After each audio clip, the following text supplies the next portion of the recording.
So here we are, Wheelie Momma. Yeah. Welcome to the show. Thank you. Share on your news feed. Yeah, next. So delighted to have you here. This is exciting. As you see, I'm dressed for the occasion. Yes. In my banana suit, and I'm sure we'll have a bit of a story to tell everybody about the banana suit. Oh yeah, absolutely. Let me see, we should be going live here now. Yeah. The show.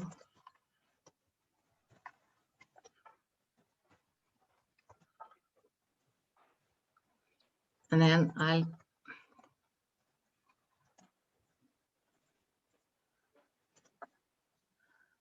okay, and I have to do not what I did the last time. Oh, share with the public. And we're ready to go. Okay. Yeah. Yeah. Ready to rock. You can have a check there and see if we're up. And then I'll come back. Yeah. It says live on my screen and on here, so. Does it? Yeah, I'm on my phone here, so I can't. Right, okay, yeah, there we are. I'll just now share to oh, if people, can you see if anybody's on yet? Share to the group. I can't.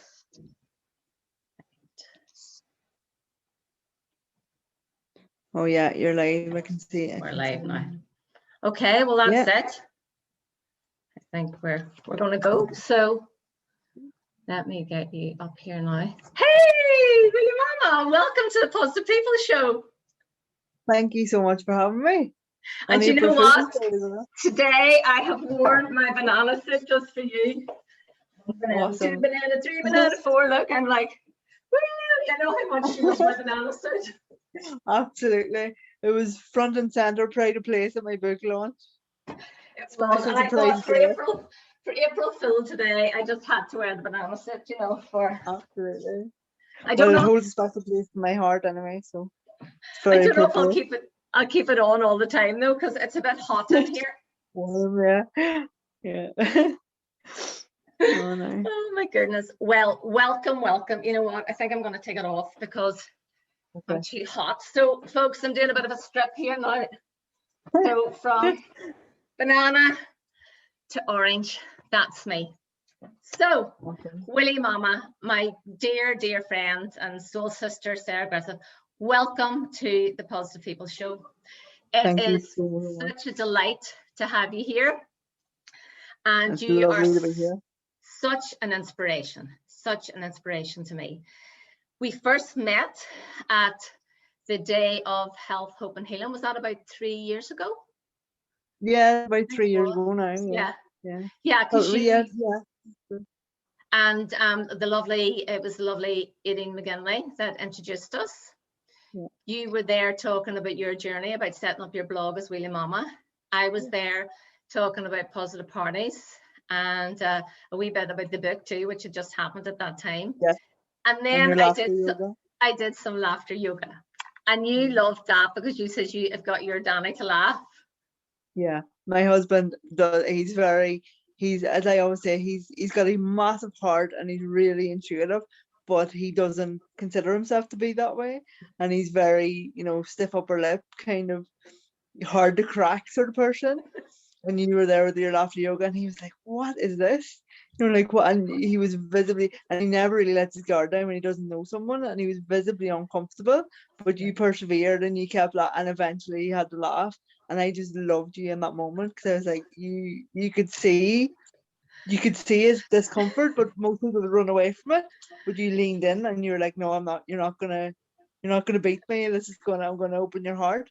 And you did, and from that moment you've been a part of the family. Oh, bless you, that's so sweet. I think it was the little laughter that got him. You remember the one that you go, It was. And I went right up to his face and he just cracked down. So it was brilliant. Yeah, it was. Yeah, it was awesome. So we built up a friendship from then. You'd already had Dexter, and then you were pregnant with Stacey at that time, and now you have Isaac as well. So just the people here today on the Positive People Show on the Facebook Live that actually know you. We were all in the New Year's Mystery School and all together, and so there will be people that know your story. But for those who haven't heard it before, I would just like you to just give a wee bit of a background about you. Just start from when you were born. I love that, but when you were the warrior just coming out of the womb. Yeah, so it feels really strange going back, because there's been so much growth and so much change since then that it almost feels like I'm talking about a different person. But yeah, so I was born 8 weeks premature, and doctors told my parents that I probably wouldn't survive, and if I did, that my quality of life would be very low, very limited. But I've obviously had that fighting spirit since day one, because I fought on and I kind of defied all the odds. Then they said that I wouldn't probably speak, and ironically, and I speak for a living, that I wouldn't go to school or any of this. But obviously I've done all that. I went to mainstream school. My year, people say things happen, the coincidences and things like that, but I know, and I'm living proof that nothing's a coincidence. The year that I went to school was the first year that children with disabilities, physical disabilities, were accepted into mainstream education. So that to me is very significant as well. And yeah, so I went, did all my exams, left, got me A-levels, went to university, graduated from university, yeah, and just did all the normal quote unquote things. But I suppose the flip side of it was, because people were telling me a lot that I wouldn't, couldn't, and probably shouldn't do a lot of things, the warrior in me got louder and louder and more aggressive, and I was nearly doing things because people told me not to, more so than actually following my heart.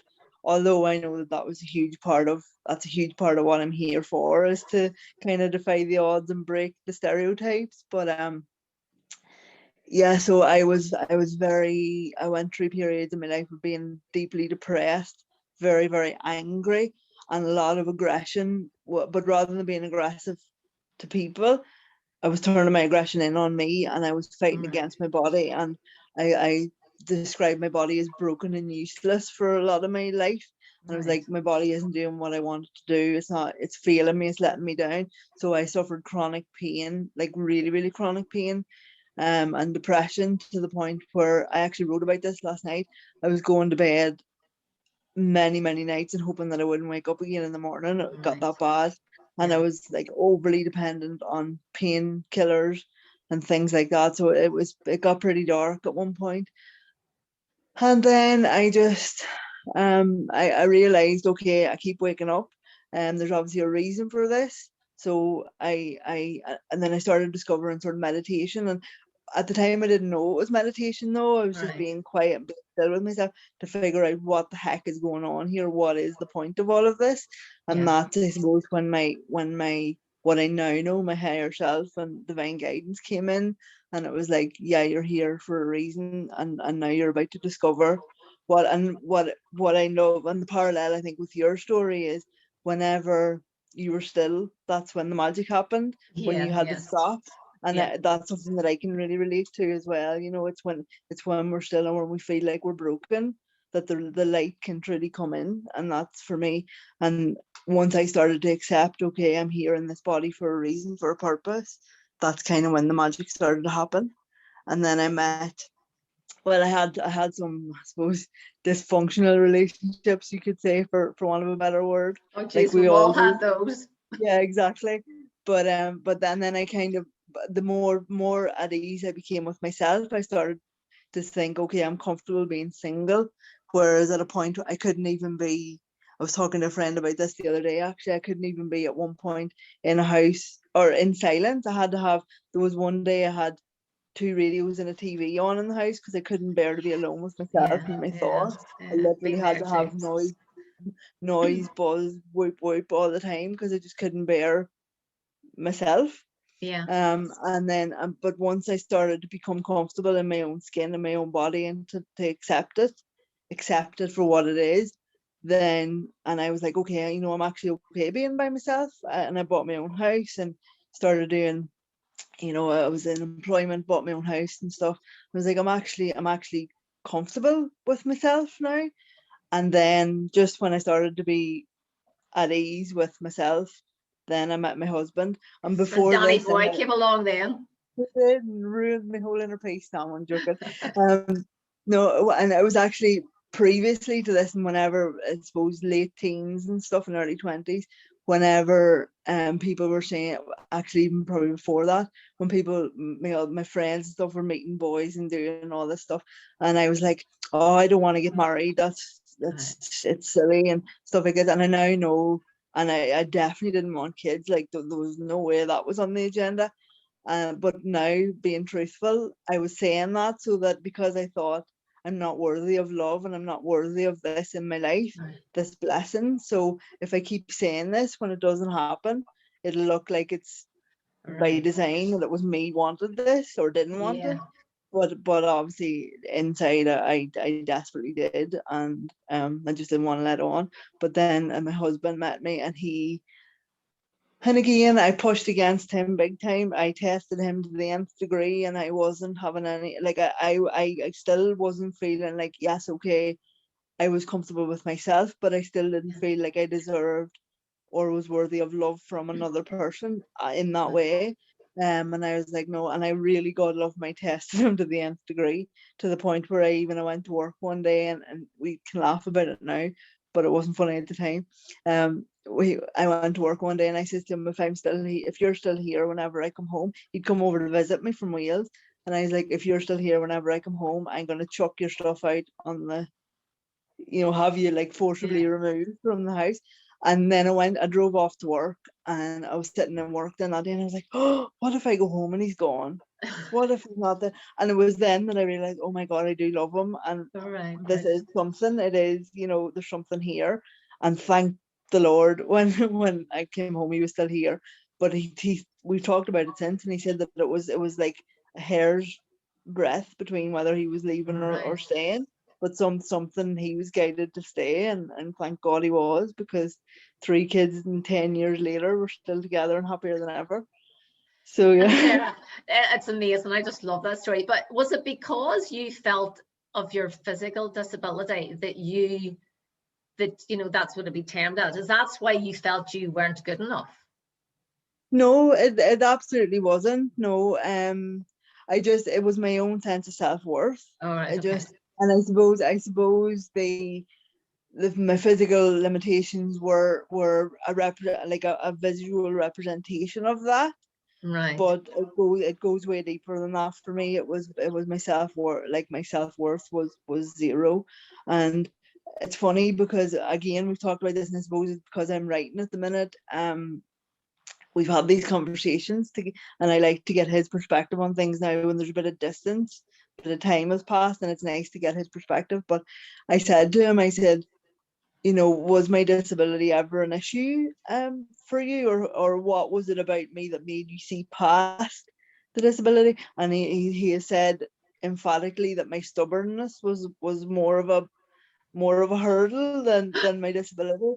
But he says, because my disability wasn't an issue for me, because I didn't make it an issue, it wasn't like this elephant in the room. I was still me, and I was doing everything I wanted to do aside from the disability, and I wasn't allowing it to stop me from living my life. So therefore, because it wasn't an issue for me, it wasn't an issue for him. Whereas if I turned around and said, well, I'm disabled, why would you, and then he would have run a mile, because he's like, you are making this an issue, and it's not. But he says, because I didn't make it an issue, it wasn't an issue for him either. So that's amazing. That's totally amazing. I just love the story.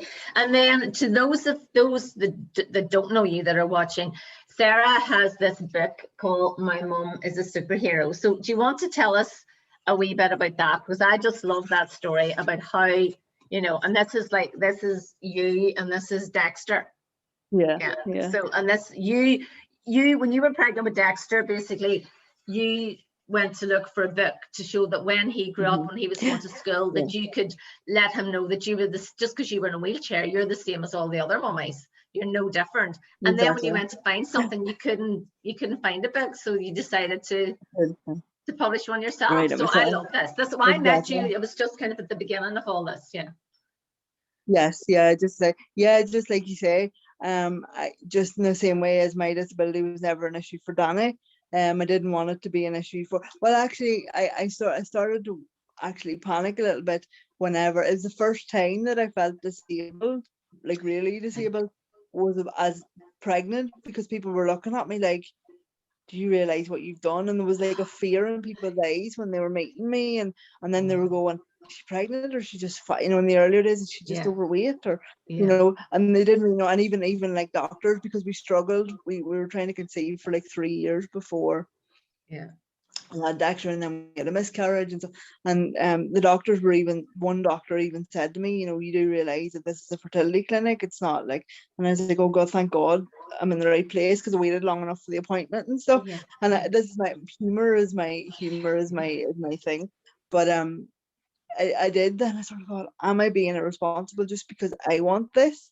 Is this fair on a child? And and I did sort of freak out a little bit, and then I was like, why, if I raise him to be open-minded and truly, I see my disability as a gift now, because if my life had been different, if I hadn't been moving at that pace, I probably wouldn't have met my husband. I could be in any kind of scenario and I wouldn't have what I have now. So I do truly see it as a blessing. And I was like, if I can raise my child to see that it doesn't matter what life chucks at you, or quote unquote, if the odds are stacked against you or things are a little bit more difficult, you can still achieve and be whoever you want to be and achieve whatever you want to achieve. So actually, if I frame this for him in the correct way, it'll open his heart and open his mind rather than closing it. So then I couldn't find any sort of, and I still struggle with this a lot. A lot of the disability literature and stuff that are out there, it's like, poor me, woe is me, the world is not built for me, I don't fit, I'm a victim, and I don't subscribe to that at all. And it's like, if you can't find a place for yourself in the world, make that place. If you can't find a book that speaks for you, write the book. Do it yourself, because you've got a mouth, and if you've got breath, you've got a gift, something to share with the world. You've got a place in the world as long as there's breath in your lungs. Like, so I've never subscribed to the you need to fit around me. It's like, I want to make myself as valuable in the world as possible, so that the world looks to me, but can't imagine me not being there. Do you know what I mean? That me not being here isn't even a thought. So and then I thought, God, how nice of a gift would it be to my child if I can open his mind and his heart enough that when he goes to school or he's in the playground and there's a child who is struggling to fit in or feels a bit nervous, he's the one that extends the hand of friendship, and he's like, my mum is different, quote unquote, as well. And I totally get it. I understand and I accept you and love you just as you are. So actually, I now see, like I say, my disability is a gift, and I actually see it as my superpower, because I'm raising my kids now to know that everything's acceptable and everything's okay, and everybody has their place in the world, no matter what shape or size they are or what speed they move at. There's room enough for all of us here. And I actually think that hopefully, although they'll probably end up going totally the opposite way, but I hope that actually living with me and growing with me will make them better people rather than not. Oh, of course it will. Of course it will. Because I think just the stepping stones now that we give our kids, you can see it in them. I can see my children being so different from like what I was as a teenager. There's so much more self-awareness, emotional intelligence. It's unreal, like it really is.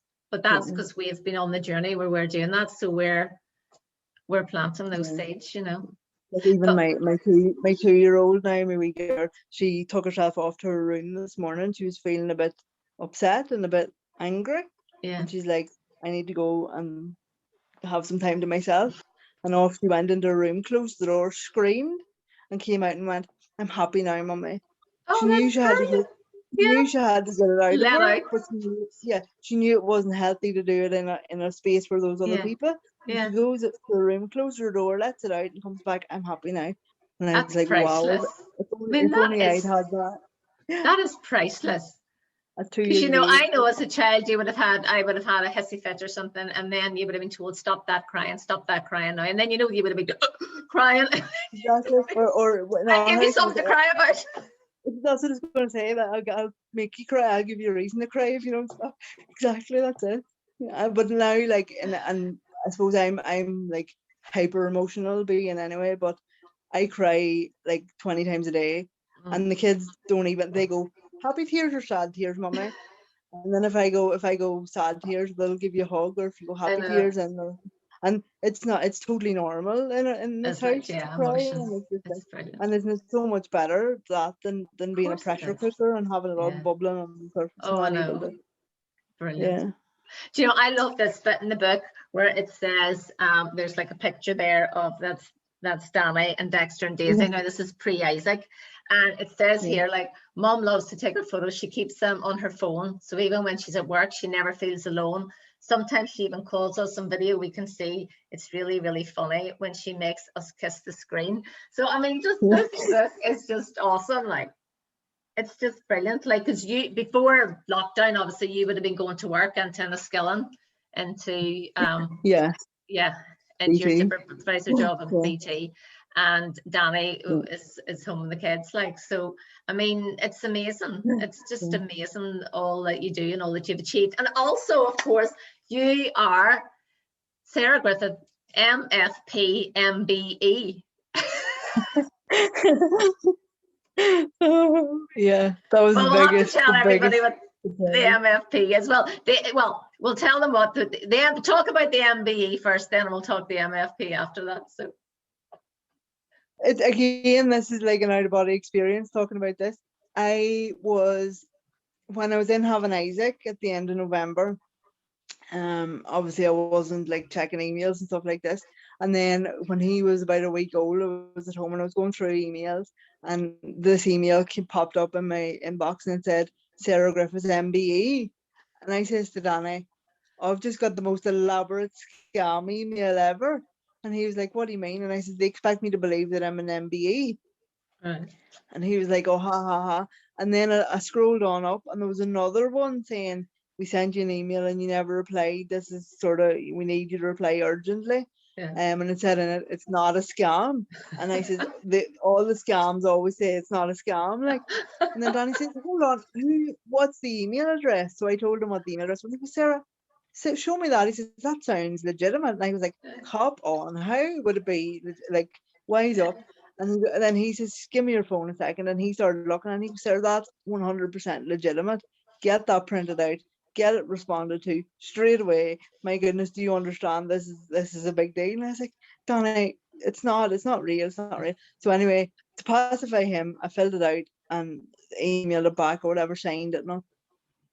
And then I got an email back saying, yeah, thank you for replying, blah, blah, blah. This is the next, don't tell anyone until this date or whatever.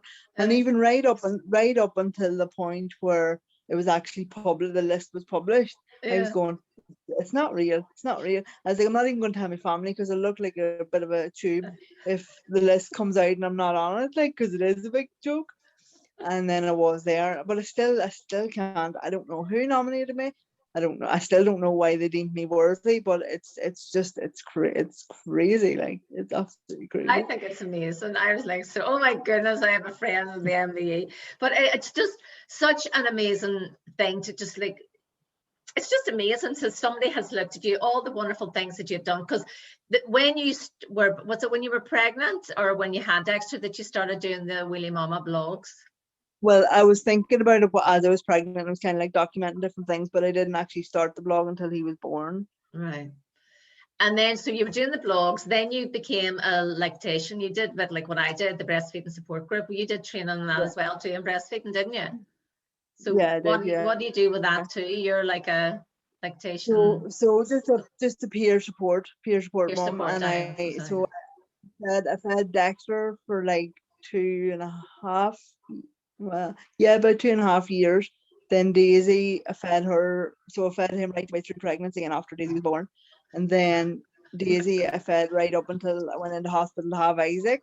And whenever I came home, then she decided, no, it's for the baby now, and she weaned. They all weaned themselves, That's and obviously brilliant. I'm feeding. Yeah. So I've been feeding constantly for the last like 4.5 years. It's crazy.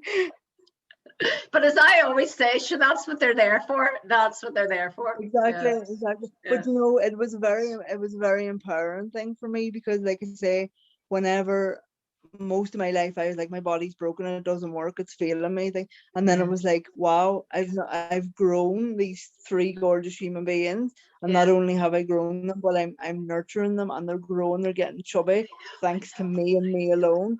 And it's so empowering. Yeah. So it was a massive part of my sort of healing and my own self-development, because Yeah. I know, and even though there's more of me than I would like there to be, I love my body because it's given me three wonderful kids, Yeah. I and know. it's nurturing them, and they're growing, and like, what more magic could you possibly I know. have? You know, it's I just, know. yeah. What amazing gift. So yeah, so I think the MBE obviously was for all those amazing things that you're doing. But I heard you put up a post the other day saying you're not an activist, you're an acceptivist. Yeah. So I don't like the term activist, because activist to me is like you're fighting against something, or you've got something to Right. prove, or you're, like down with the establishment kind of Yeah. thing. But for me, it's all about accepting not only yourself and what you all what sort of warts and all, full self-love and acceptance, but also to accept that every other person on this planet who's journeying with us, no matter what they're doing or whether we agree with it or don't agree with it, I genuinely believe that every single human on this earth does, rightly or wrongly, the best they can, or they're Of course. following their own set of beliefs and doing the best they can. So it's about accepting that and going, Yeah. I will never change you, I can never change you, and Yeah. you are doing the best for you with the beliefs you have in this moment. And we Yeah. all change our beliefs like the wind, don't Totally. we all Yeah. change day by day, moment by moment. So it's just about accepting that what's true for you isn't going to be Yeah. true for someone else, and Yeah. everybody's doing the best they can. And I suppose it's another thing, I know you and I have spoken about it at depth, about generational stuff, and how like Yes. Yeah. we're sort of suffering for the sins of generations of, but then it's like they did the best they could, and they Of didn't have course. the insight that we Yeah. have, and our kids and their kids and their kids will probably be sitting going, them pair of lampets thought they had it sorted, and look at the state of us now. So it's but we're doing the best we can, and that's Of all we can course. do, Yeah. keep our Oh, heart in up our and own, go, our yeah, in our own consciousness. And I love, there's an LNP phrase, and it's called the map is not the territory. And that's why I think too, it's very, I think when I was growing up, nobody told me that when you went away from home, that you just thought everything, but he did the same thing as way your family did. And then you go out into the yes, world and exactly. everybody does things different. And it's like, and that's something that I've told my kids, Emer's going to be going away to university now in, Manchester, and please God, in September. And she knows there's that bigger world awareness that everybody's from, different religions, different cultures, because religion has never come into our house. That's never something that was ever talked about. But I think that's a generation thing too for Northern Ireland. Like your parents, when you're younger than me, our grandparents and parents were more into that and troubles and all that. But like nowadays, my kids just don't have a clue about that kind of stuff. And it my doesn't matter. my granda always said to me, and looking back, he's one of the most enlightened people that I ever had the privilege to know. But right was right and wrong was wrong, and he never. But he always told us, like, if you want to stay safe and go far in the world, never talk about religion, money, or politics. Yeah, Just brilliant. don't talk about it, and then you'll be fine. But yet, religion and politics were such a linchpin of who he was and his identity. But this was like a part of him that he didn't. It was so important to him, but he couldn't talk about it because it would get him into trouble. And so there was so much oppression, like self-oppression, Yeah. Whereas now it's like anything goes and anyone can talk about anything, and Yeah, of course. you know, and we don't. And again, with my granny, she'd say to us that we tell our kids too much and don't be telling them that, and but we tell them everything, and not in a really like overwhelming way, but in a way that's not patronizing them either. Yeah. So, and then I think that's why the three of them are so close and get on so well, because we told Dexter from like probably about 16 weeks that we were having Daisy, and Yeah. you know, and then my granny's like, oh, why, you know, that child, you know, he's got, he knows far too much and he's not getting a chance to be a child and all this, but he loved his sister, and he was talking to my belly from I day dot, know, which and is he so was, sweet. you know, and they're best buddies now, and I do think it's a huge, that's a huge part of the reason why, because it wasn't just like Mummy disappeared one day and came back with this baby, because that would unsettle anyone, like, wouldn't it? You know, it's just, I know. yeah. I think it's, But the openness nowadays is very different, but it's lovely. It's lovely to see, isn't it? You know, it's lovely to see that we can do that, and and our kids hopefully will be able to pass that on again. Yeah. So I and know even sorry. No, I was just going to say, like even with me feeding Isaac now, like Dexter is growing up knowing that that's completely normal. So hopefully, if he has a wife or a partner someday, he'll be able to support her if that's what she chooses to do, or you know, whatever. So yeah. There was one time recently somebody came to our door and they were looking for votes, and I think I told you this story, and they came late at night and they knocked the door and it was like 10 o'clock and they said, will you vote for us? And I says, well, I don't know if I'll, but what kind of chat on? They says, but you do vote, do you? And I says, I tell you, I have two girls up that stairs and there's two things those girls do. I says, breastfeed and vote. And the two boys were like, whoa! They jumped, they got into the car and they fled the minute I said breastfeed. I thought, you know, women have, like, you know, what women have done to be able to get their vote. You know, I'm not going to waste the vote, and I do think it's quite important. So our girls have always been told that's what they're there for, breastfeed, and you know, take your vote. But it's a good way to get rid of election callers at 10 o'clock at night at your door. You just say the word breastfeeding and they disappear. It was like bat out of hell out the door. They're like, ah! Yeah. Anyway. So Sarah, tell us about, I know now because you and I have had chats, there's a new book on the way, so tell us about the new book and what's the new book going to be about. So that's really exciting. I'm really excited about hearing about that, and now that you've said it live, it means you're going to be accountable to us all, so you're going to get that book done. Exactly. So I've been talking about doing this book for quite a while now, a long time actually, but I always felt like, oh, every time I went it was like overwhelmed, and then I was sitting here like last week, and this email popped into my inbox for the Hay House Writers Workshop, and I was like, okay, and I'd been looking at it a couple of years ago, but it was always like in Dublin or in London and stuff like this here, and I was like, oh, it's too much effort with a small kid to go over there and blah blah. Yeah. But then obviously with things the way they are at the minute now, it was like it's virtual, it's online, so now's the chance to do it. And then I was like, oh, you know, am I going to be able to blah? And I was like, no, this has come up for a reason. I need it. And I clicked the button and I paid for it without even really thinking, or even really looking how much it was, to be honest.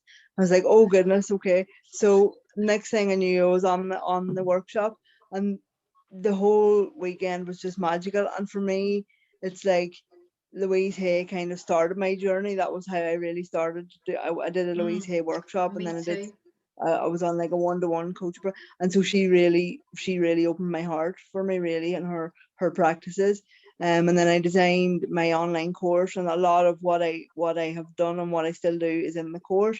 And I was like, okay, this I'm meant to be here. This is kind of like finishing the circle. And then the whole weekend there was all these wee kind of, I was thinking of you so much because I know you're like the queen of synchronicities, but there was so many synchronicities throughout the weekend, and like things that people were saying and stuff. And I was like, wow, this is definitely I'm meant to be here. And there was even a guy talking. There was a guy talking, Jim Quick. I don't know if you've come across him, The Limitless. He wrote a book Oh called yes, Limitless, I amazing think guy. yeah. And he started talking, he was giving a talk, and he started saying, what's your superpower? We're all superheroes. And there was, and I was like, oh my, this is like, it was just amazing. So yeah, so long story short, and I have 6 months to write, well, a proposal, but I'm maybe in May I want to have the book, the first draft done in that time, and then I have a microscopic chance of potentially winning the contest. But either way, I'm gonna write the book. I'm gonna do the book. This is holding my feet to the fire now. It's gonna be there, and if I don't get Hay House published, which is the ultimate dream, but if I don't, then I'll still get my book into the world somehow. So now this is time to step up and do it. So yeah. Brilliant. And this is going to be like a bit of your story, but teachings and exercises in the book as well, isn't it? Yeah, so it's like a teaching memoir. So I'm basically gonna tell my story, and then the way I envisage it at the moment, but obviously it's subject to change, is that each chapter then will have the corresponding exercise or daily practice at the end. So I'll tell my story, I'll tell the tool or technique or practice that I used then to overcome whatever it is, and then it'll be there then for the person to use, and it'll also tie in nicely with my course as well. So the whole thing will sort of come together, and it makes total sense to me now, because to be honest, I created the course and then I was like, what am I going to do with this now?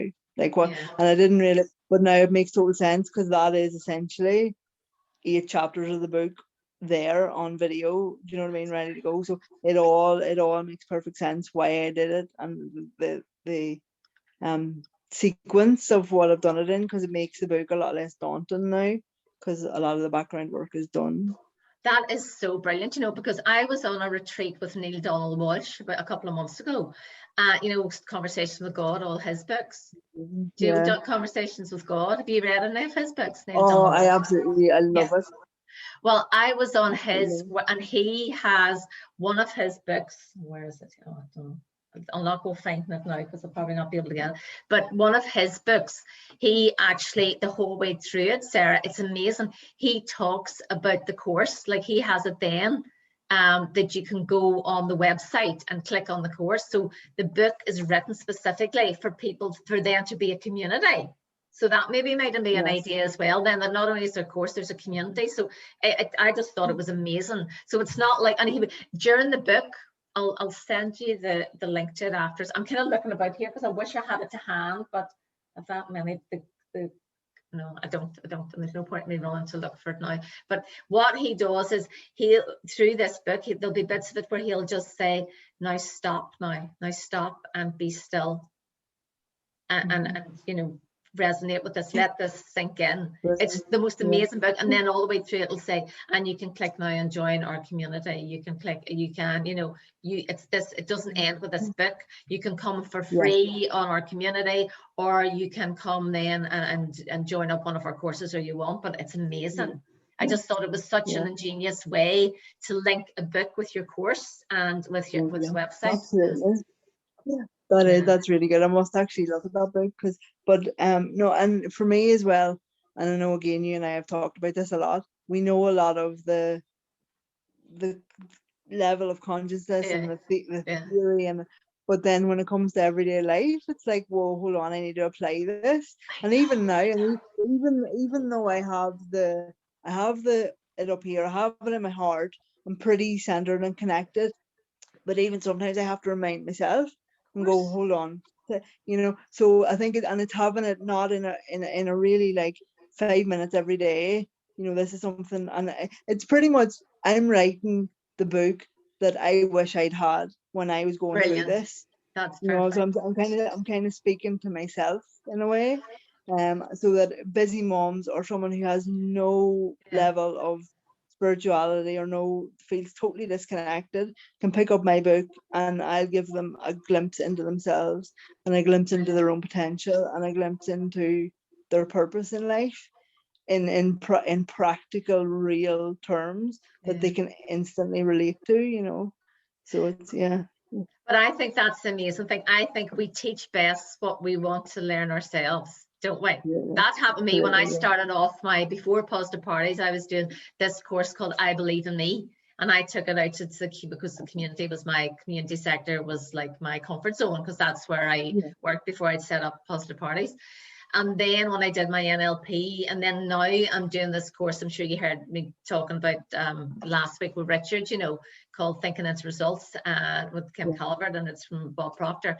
And, you know, as Richard was saying, him and I have done courses all throughout the years, but it's real. I thought I knew stuff, Sarah. I was like, you know, I've done courses and been away, and it's like that quick fix where you thought, you know, as Richard said, you know, you went away for a weekend, or you did a week course, and you came back and you thought, all right, that's now I'm fixed. But it's like, it's the repetition, you have to keep going over things. And this course that I'm on now, Thinking Into Results, it really is about repetition, and you're going over it, and you're going over it, and you're going over it. And I just feel myself now, even with some of my NLP, bits of the jigsaw are all kind of coming together now.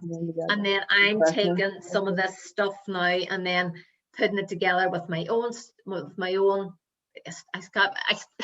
I'm laughing at myself, because when I listened back to last week's show, I was like, I have to stop saying the word stuff. I thought that I spoke a bit too fast in my Strabane accent, and I was saying stuff too much. I just caught myself on saying stuff. But yeah, bringing everything together and putting it together, all the stuff. And that's what I loved about then doing my new workshop that you were on. Remember the new workshop, the accessing your positivity palette during the pandemic? That just amazed me, because I learned that and brought it all in. Then the more I taught it, I'm like, oh my God, this is amazing. This is amazing. Taking, you know, information from this book here, all her research, taking in Positive Parties, all the exercises, and, you know, putting that together. I was like, oh my God, this is wild. So the more we teach, the more our awareness and our consciousness expands. Yes, exactly. But what was golden about that course, Denise, that workshop, was not only were you teaching it and your wealth of experience was shining so bright, but also you were giving space to the participants to actually go, okay, so now you, and it was in the moment application of, you've just heard this, but what does this mean to you? And you were instantly in that moment, in real time, shaping your own version of what you taught.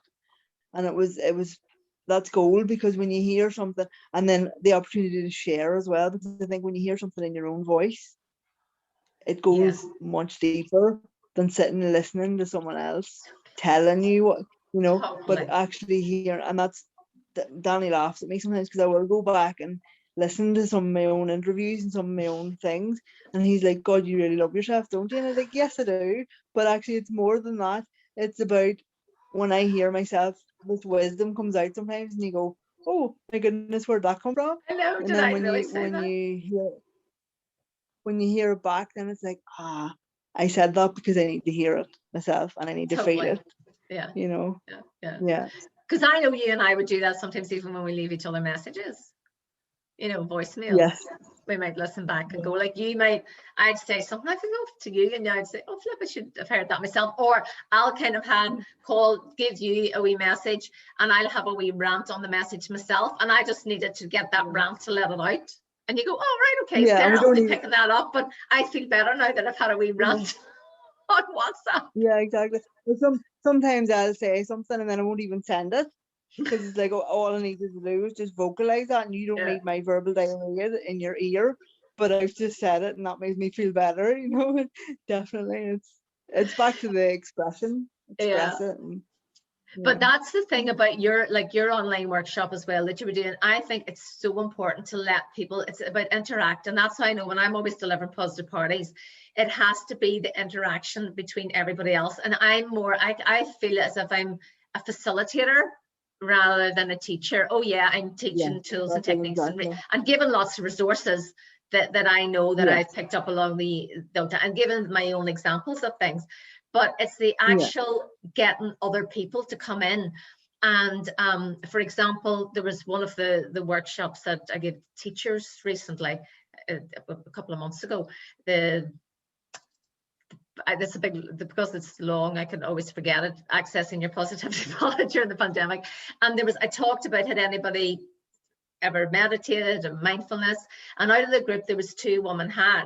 So for me, rather than me going on about mindfulness and meditation and giving mine, I said to the ladies, can you please tell your peers what was your experience of mindfulness and meditation? So this, one of the teachers says, well, you know, I always used to find meditation really difficult. I could never really get it. But during, you know, lockdown, I had been doing Pilates, and then the Pilates lady got us to do meditation one night, and I realized, oh, I'm doing it now. And she said, all of a sudden it just happened. So you could see the rest of her peers in this professional teaching forum all going, wow, because they were more inclined to listen to their peer than somebody who's standing up going, oh yeah, you know, I've meditated for years. So that's what I love. I love bringing it out of everybody else and getting them to share in the group.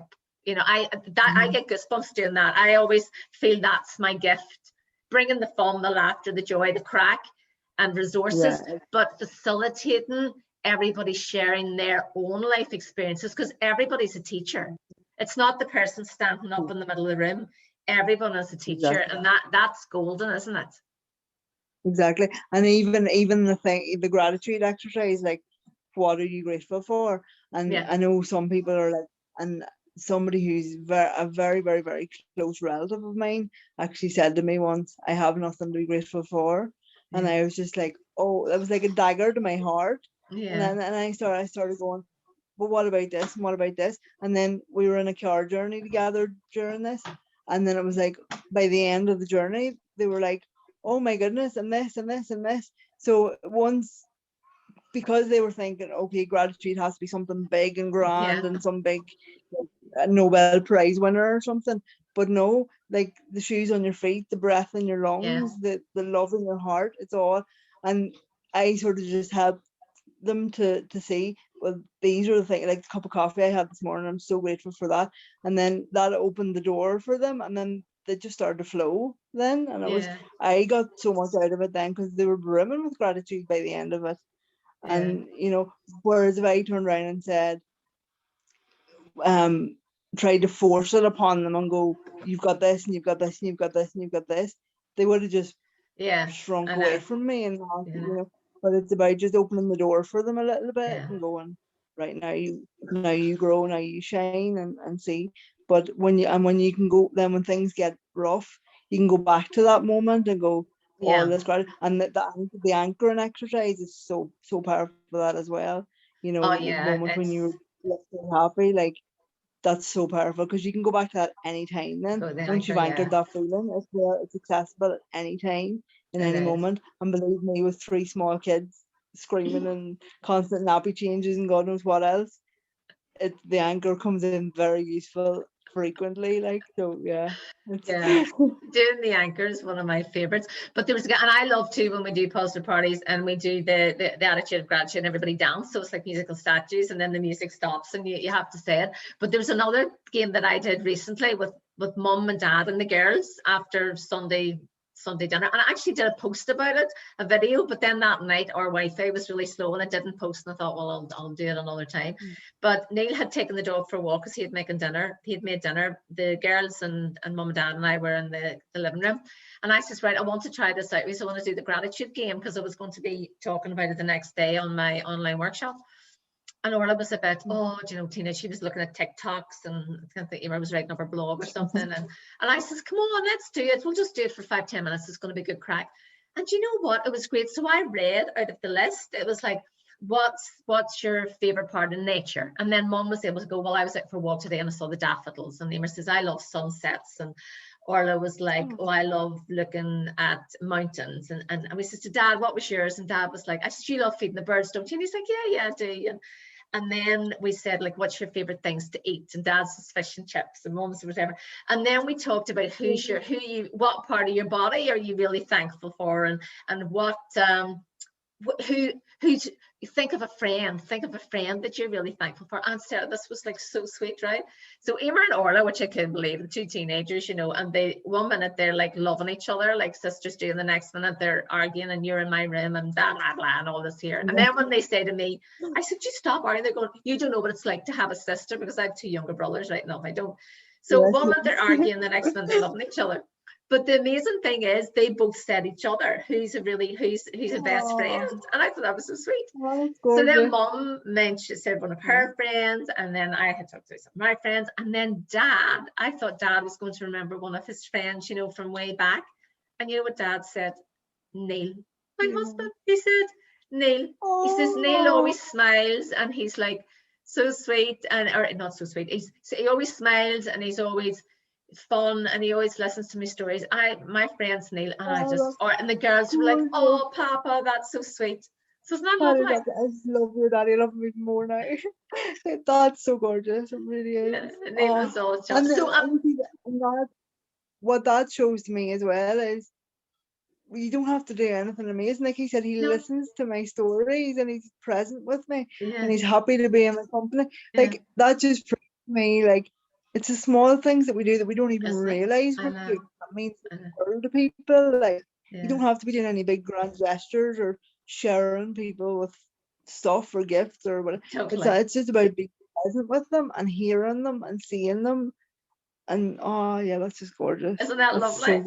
So I mean, that was such a lovely thing, and that was something that I think it was. It's a list of 30 questions, and it was from that Sandy Gallagher from Procter & Gallagher, and the course I'm doing at the minute. And an email was sent out from Dynamic Lifestyle to say, here's Sandy Gallagher on gratitude, and just this big list. And I thought, right, I'm going to play this with the girls and Mum, and we did about 15 of that, and it was so lovely. And so the girls who were resistant at the start, going, I don't know if I want to play this, they just loved it. And everybody's hearts opened, and it was just beautiful. And that's something you could do at any age. Couldn't you? Just sitting around the table on Easter Sunday, let's play the gratitude game. I'll send you over that list as a forward it over to you. It's brilliant.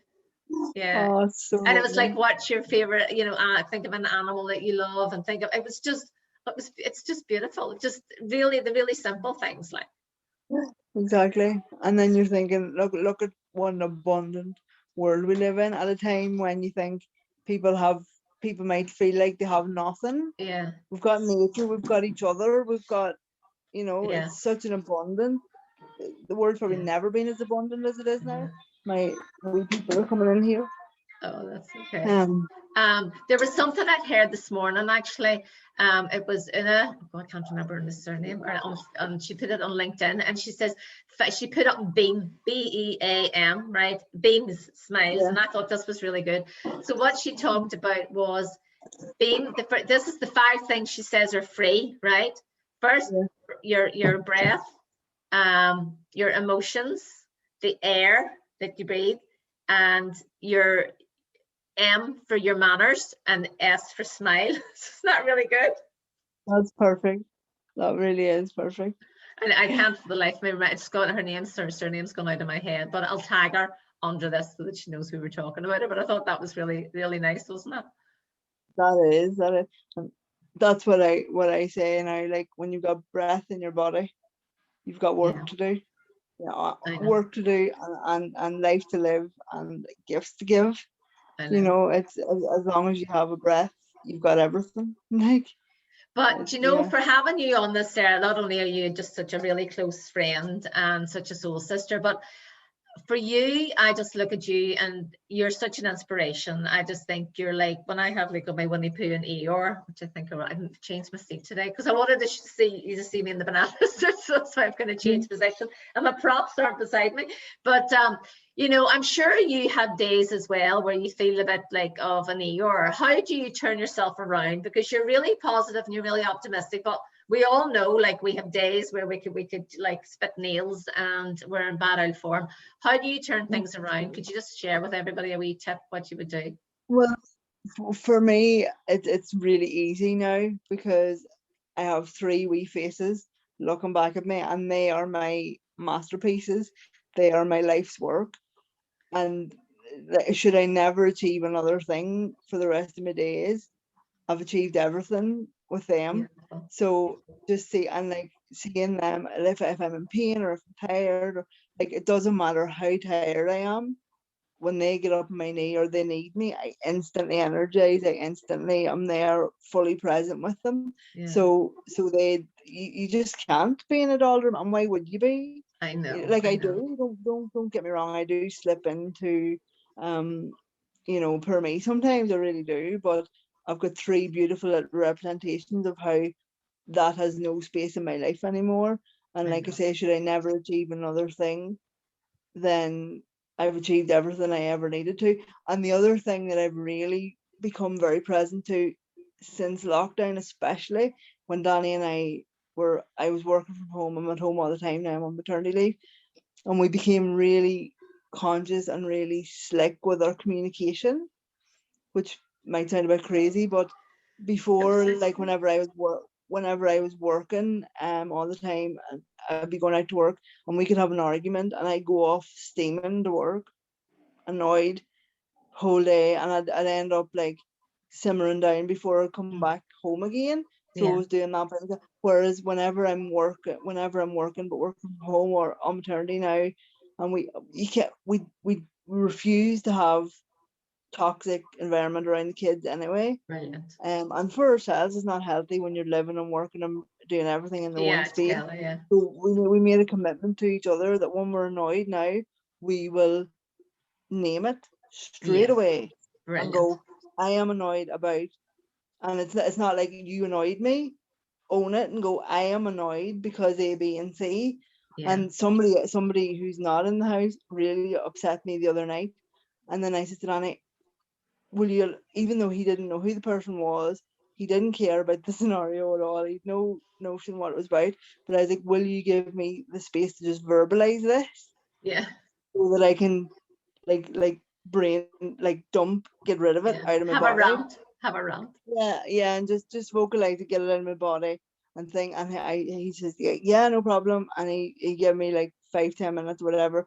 And I was like, I don't need you to fix it. I just need you to hear me and just give that space. And that's exactly what he did. And I went to bed feeling so much better. Whereas if I'd have went, he won't understand this, there's no point in me even trying. I probably would have ended up lifting the phone and doing a 20-minute voice note to you, ranting and raving. But it's important to get it out, of your body, because otherwise, totally, somebody else is getting something out of her body, she's screaming for some reason in the background. I know, finish up now.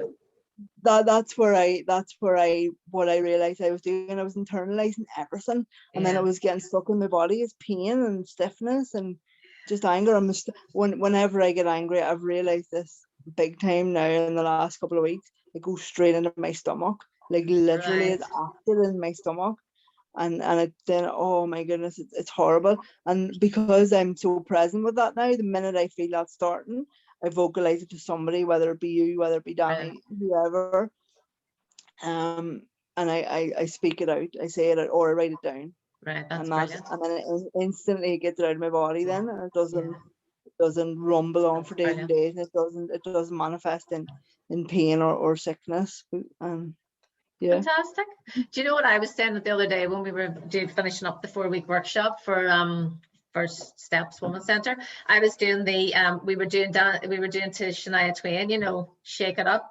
Shake it up, shake it up, and we were all dancing about doing that. But then I was doing, when I did mini me yoga, we did this thing. It was like 5, 4, 3, 2, 1, 5, 4, 3, 2, 1, and then you move your legs. Oh, you see my big orange type. 5, 4, 3, 2, 1, and you just stand up and you'd shake it all out. And you see, if you do like just a few minutes of 5, 4, 3, 2, 1, 5, 4, 3, 2, 1, 3, 2, 1, and with all the 4 of you, it's amazing. You just your body's buzzing afterwards. Yeah, exactly. And you've got it out and you've released. It's a bit like when Martin used to do the dance thing. It's just like shaking your body. Yeah, totally. It is. It's stuck. But I suppose for me, and this is an excuse, I'm going to name it before I even say it. The shaking and the vigorous movement isn't as easy for me. Yes, I could do a lot. I could do a lot more, and I'm going to own that as an excuse. I could do a lot more than I do. But for me, it's my voice. my Oh, voice right, is okay. So that's yeah. the way I get it out. But again, I'm going to own it and say that's a lovely reminder to me that I do need to be more physical and I do need to move more. I absolutely do, and I'm gonna own that excuse, because I do take it as an excuse a lot of the time when I shouldn't. Because I kind of and go, you'll well, remember that from the mini me yoga. Do you remember? Because you definitely, came along and did that, definitely. But it is because I kind of go, oh, and that is one thing that I'm still working on. I kind of go, a doctor told me one time that it takes me, for me to do something physical, like a normal everyday task, takes me 4 times more energy than it does for you to do it. Right. But I've owned that like a badge of honor, and I go to them sometimes and go, it's 4 times easier for you to do that than it is for me. Go you and do it. It's far quicker. And then I do have a lazy streak. I'm not going to pretend that I don't, and then you saying that to me is again me going, okay, I need to get moving, so it's those. I must have been guided to bring that up today. Exactly, because I do need to be in peak fitness for my kids, like I do. So, but one day I was annoyed about something. Oh, it was a while back, and Emer, I don't know, I could feel myself getting really annoyed. I was really uptight, and then Emer was like, "Mummy, come on," and I says, "No, I'm raging," and Emer went, "Mummy, come on, 5, 4, 3, 2, 1," and she got my hands and started doing with me. And she was going, "Come on, 4, 3, 2, 1, 4, 3, 2, 1." And then because they were doing it, I could feel I was just easing. I did it, and then I just started to laugh. And I thought, it's not just amazing that the kids just turned around and did that with me, just to let me release it. Like. Yeah, and I love when those things happen as well. Like I said something to Dexter the other day, and Dexter turned to me, "Mummy, that is not acceptable."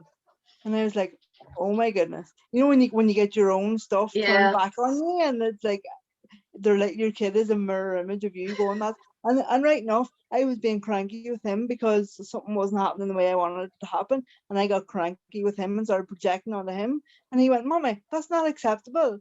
And then I was like, "Okay, yeah, you're absolutely right. I'm sorry." And he'll call me out in it, like, and so that's he's probably my biggest, and Daisy as well. They're probably my biggest like grounding. Yeah, I know, it's great. But it's lovely because then that what you're trying to instill in them is getting in there, because they're using it against you then.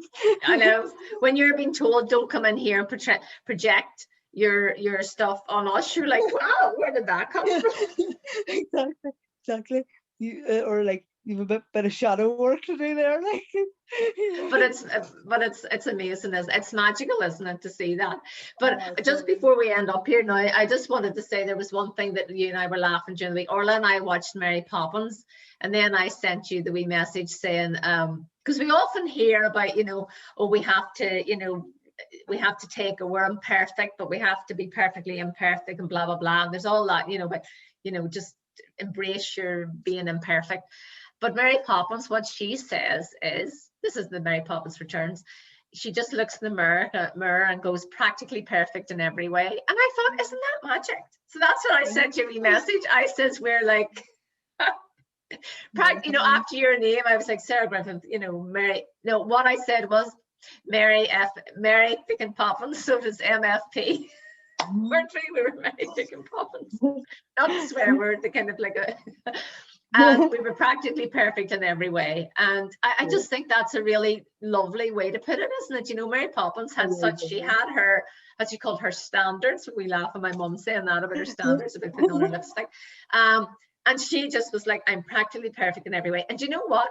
If you actually believe you're practically perfect in every way, you're going to come across in that, it's kind of like a tongue-in-cheek, because that you've your imperfections. We all have our imperfections, but rather than saying, oh, I'm so imperfect, I'm worthy, blah blah blah, why don't you say I'm practically perfect in every way? I think it's a much nicer way. It's a reframe of it, isn't it? It's and the what I would say to that is, okay, we do have our imperfections, but the only thing we're here to do and the only thing we're here to be is ourselves. And nobody else has that blueprint or that rule book. So we are perfectly playing the roles that we're here to play. Totally. However that looks to someone on the outside, nobody can be you like you, and nobody can be me like me. So we are perfect for what we're here to be. And totally. We can't get it wrong. We can't. We're amazing. We're awesome. I was saying this. I went on this morning. I did my awesome April, because I thought, is that a bit American? I don't want to come in Strabane here talking about awesome. Do you know, I love that word. And then I kind of looked up. I said, what does awesome mean? It means inspired, it means in awe. Yeah, you know, so I think it's a pretty good word. I know the girls would have used it when you're watching all their kind of Disney stuff and all. But Sarah, thank you so much for coming on the Positive People Show. It was a pleasure to have you, my dear friend. If anybody wants to get in touch with you, where can they find you? Yeah, so I've got Wheelie Momma on Facebook, or my website is wheeliemomma.co.uk. Yeah, or just send me a private message on just Sarah Griffiths. Yeah, so motivational speaker, and then you also do tropics now as well, which is a business. Yeah, you do a bit of that too. Don't care, and I also do intuitive readings as well. So yeah, so she is a woman. Sorry, I was just going to say, it's all about just empowering people. I'm just all about empowering people and showing them their own potential to live their best life. Yeah. And you're amazing at it. You are such an inspiration, and you're like such a whiz kid too. You're such like the marketer and the behind the scenes and computers and admin and all that stuff too. Like you're a genius. It's a bit of a geek. You're amazing, and I love you dearly. So everybody, thanks a lot for another week of the Positive People Show. I haven't had a chance to go on Facebook and see who's about or anything, because I feel that when we're on here, it's not fair to be, and when with this you can't do it with the Zoom like this. So I'll have a wee look afterwards and see who has been in touch. But have a wonderful day. Enjoy April. If anybody wants to get in touch with me, Denise Devlin, they can find me obviously on my Facebook, or Denise Devlin Denise at positiveparties.com is my email, and positiveparties.com is the website, and we do lots of great, upbeat, positive, wonderful workshops at the minute to get everybody through the rest of, well, hopefully we're on the other side of it all now. We're on the other side of lockdown, aren't we? But if your staff team or anybody needs a bit of an uplift and something positive and a bit of fun and interaction, just get in touch. So Sarah, thanks a million. That was lovely. Good luck with your book. Good luck with your book.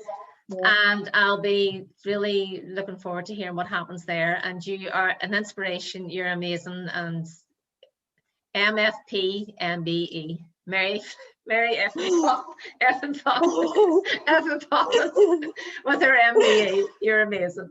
Okay. I love you loads. I'll just like end this now. Okay. Bye. Bye.